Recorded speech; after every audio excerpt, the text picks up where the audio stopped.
Hello বন্ধুরা, আজ আমি একটা নতুন রেসিপি তোমাদের কাছে নিয়ে এসেছি। আজ আমি ভাতের কাঞ্জি বানিয়ে তোমাদেরকে দেখাবো। এই কাঞ্জি তৈরি করতে দেখো আমার কি কি লাগছে, তোমাদেরকে দেখো দেখিয়ে দিচ্ছি।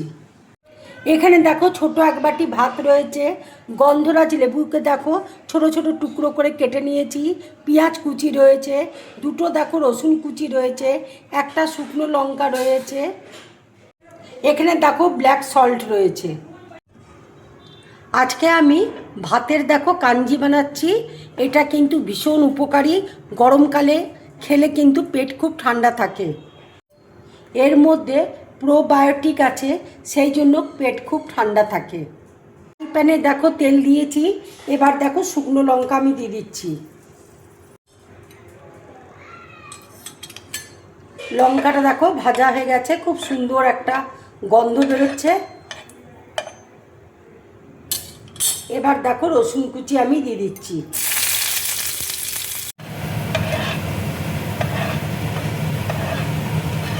রসুনটাও দেখো ভাজা হয়ে এসছে, এবার আমি গ্যাসটা অফ করে দেব। এবার দেখো মিক্সির মধ্যে আমি ভাতটা দেখো দিয়ে দিচ্ছি।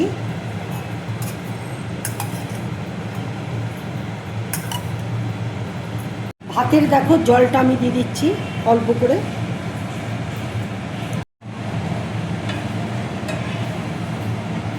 রসুন আর লঙ্কা দেখো দিয়ে দিচ্ছি।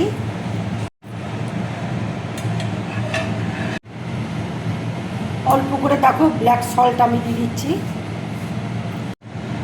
পুদিনা পাতা দেখো দিয়ে দিচ্ছি, ধনে পাতা দেখো দিয়ে দিচ্ছি। এবার দেখো মিক্সিতে আমি পেস্ট করে নিচ্ছি। এবার আমি গন্ধরাজ লেবু দিয়ে দেখো পিষিয়ে নেব। তোমরা ইচ্ছে করলে কাগজি লেবু দিতে পারো, কিন্তু কাগজি লেবু দিলে একটু টকটা বেশি হবে, সেই জন্য আমি এখানে গন্ধরাজ লেবু দিলাম। আর এর মধ্যে 1 চামচ দিয়ে টক দই দিয়ে দাও, সেটাও খুব ভালো লাগবে খেতে আর ভীষণ উপকারী। আমি এখানে দেখো টক দই দিইনি। দেখো পেস্ট করে নিয়েছি ঠিক এইভাবে, খুব হালকাভাবে লেবু দিয়ে আমি দেখো পেস্ট করে নিয়েছি। এবার দেখো গ্লাসের মধ্যে আমি ঢেলে দিচ্ছি।